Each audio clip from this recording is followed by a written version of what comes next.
Buenos días, mis queridos amigos del analista financiero.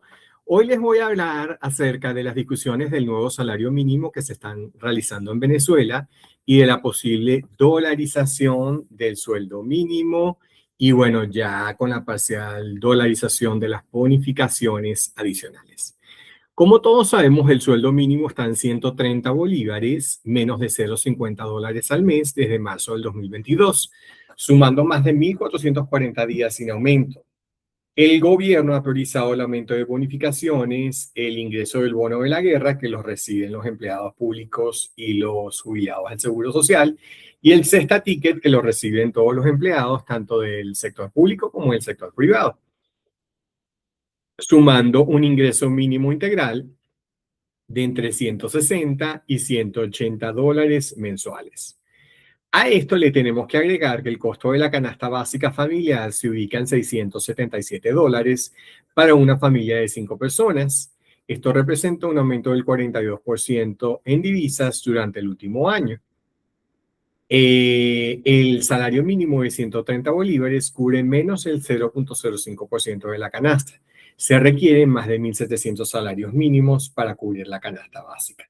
Ahora, si tomamos en cuenta el salario mínimo integral, que es entre 160 y 180 dólares, esto cubre a cerca de un 25-30% de la canasta básica de 677 dólares. También sigue siendo insuficiente.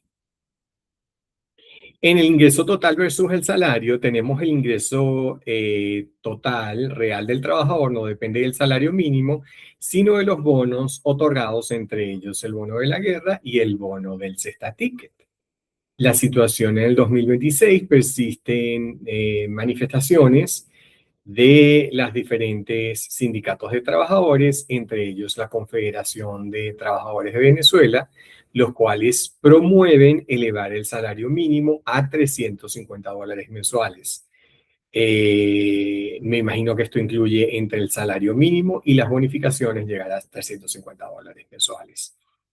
En el contexto económico, la inflación sigue mermando la capacidad de compra, convirtiendo el salario base en una cifra simbólica. El Cesta Ticket se encuentra en 40 dólares mensuales, lo cual es indexado a la tasa del BCB. Entre enero y febrero se pagó entre 13.000 y 15.000 bolívares mensuales a la tasa del BCB, que representan 40 dólares. También esto es insuficiente porque el Cesta Ticket debería cubrir por lo menos el costo de la canasta básica. En el caso del costo de la canasta básica, estamos diciendo que los 677 dólares representan el costo para una familia de 5 personas.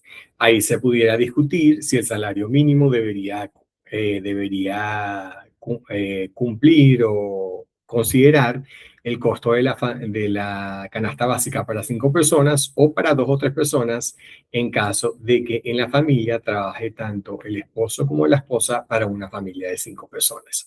Pero debería cubrir el costo de la cesta básica para un número específico de personas, que ahí se puede discutir si deben ser 5, 2 o 3. Los beneficiarios del bono de la guerra económica. Están los trabajadores activos del sector público, que reciben el monto más alto, entre 120 y 130 dólares mensuales, según el cambio de la tasa indexados a la tasa del Banco Central de Venezuela. Los jubilados del sector público, que reciben alrededor de 110 dólares mensuales, y los pensionados del Seguro Social y de la Misión Amor Mayor, que reciben alrededor de 50 dólares mensuales, indexados a la tasa del Banco Central de Venezuela.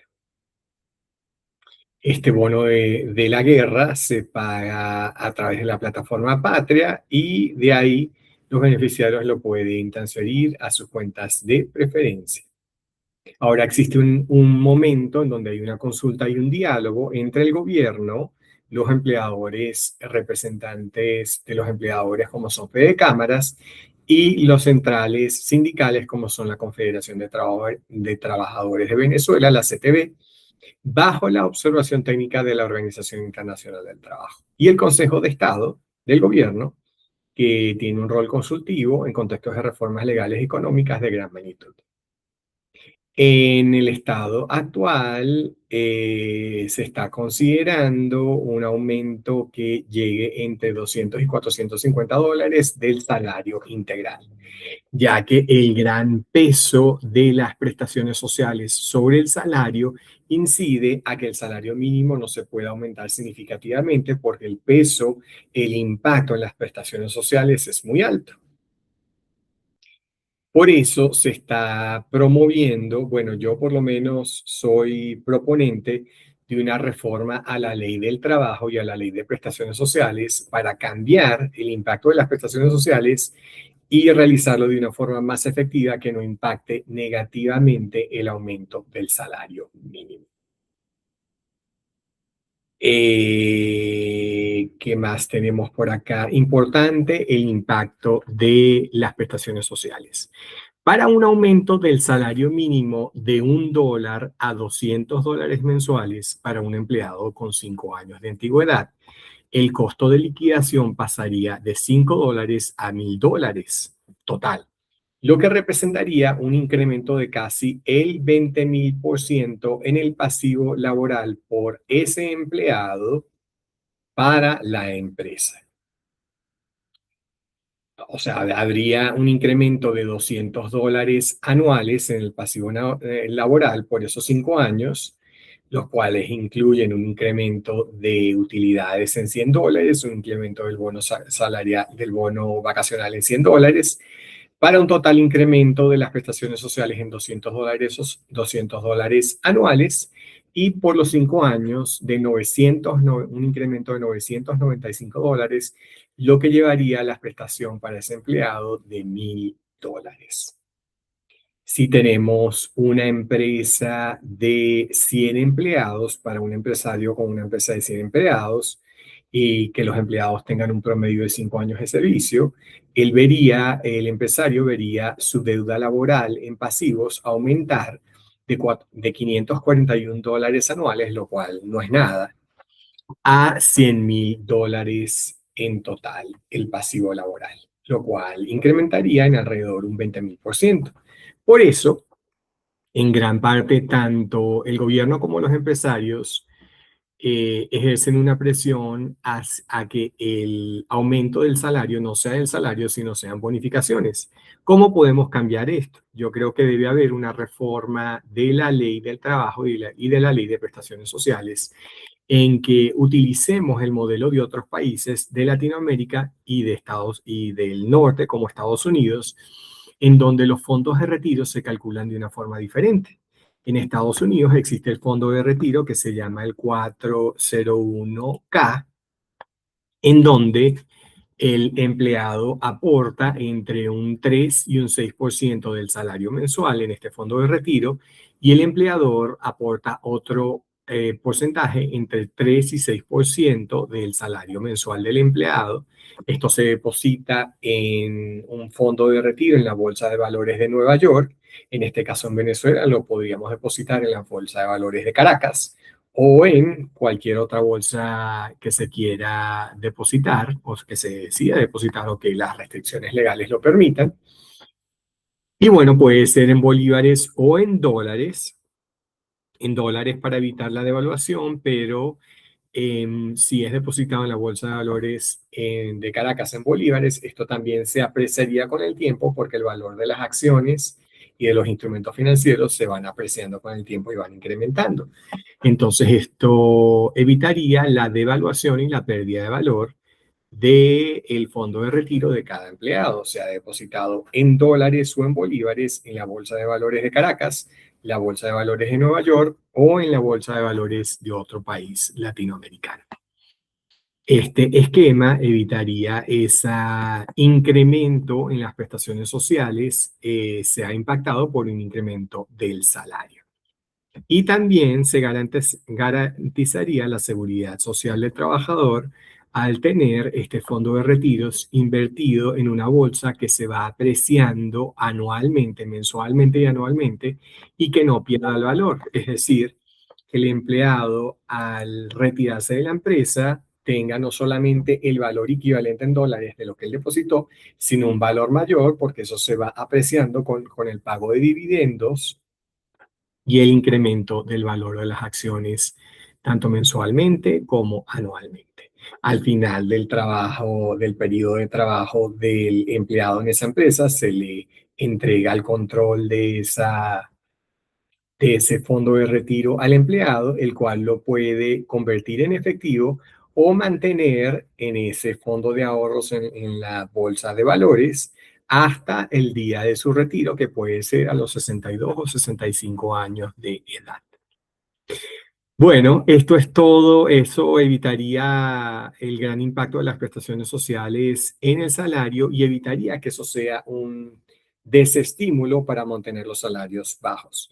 Eso impactaría positivamente a que las empresas comiencen a pagar salarios más altos, a que los salarios se puedan incrementar en dólares, a que el salario mínimo pueda ser en dólares o en bolívares indexado en dólares y a que el salario no pierda el valor con el tiempo.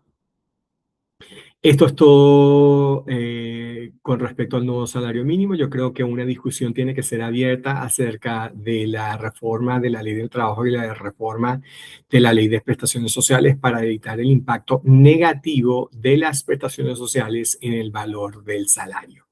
Y por supuesto, también aquí les comento en otros videos acerca de la dolarización total de la economía, lo cual también impactaría positivamente al tener nuestros ahorros y nuestras inversiones en moneda dura aquí en Venezuela y no tener la necesidad de repatriar capitales a otros países dolarizados como Ecuador, como Estados Unidos y Panamá, y poder mantener nuestras inversiones en moneda dura en Venezuela y posiblemente si se crea una economía multimoneda, para que podamos tener nuestras inversiones en dólares y en otras monedas aquí en nuestro país, Venezuela. Lo cual yo soy proponente de una economía multimoneda en donde podamos tener todas esas inversiones en Venezuela y no tener la necesidad de expatriar nuestros capitales.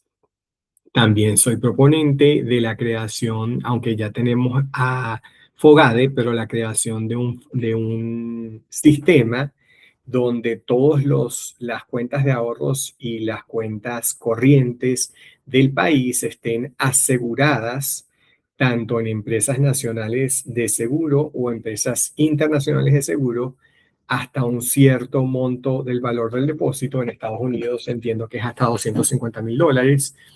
Posiblemente aquí podemos asegurar nuestras cuentas de ahorro, nuestras cuentas corrientes hasta $100,000 para que eso esté garantizado por el sistema de seguros, de que en caso de que haya una falla del banco o una quiebra del banco, esos fondos se puedan reembolsar a los ahorristas. Todas estas cosas son importantes para el saneamiento y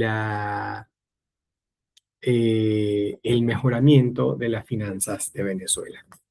De esta manera, yo creo que sí podemos dolarizar nuestros sueldos, indexarlos en dólares, sea pagado en bolívares o en dólares, y incrementar el valor del sueldo sin un impacto negativo en las prestaciones sociales al cambiar y reformar nuestro sistema de ahorros para los trabajadores, como el propuesto del 401(k), que ya existe en otros países del mundo. Bueno, muchísimas gracias por todo.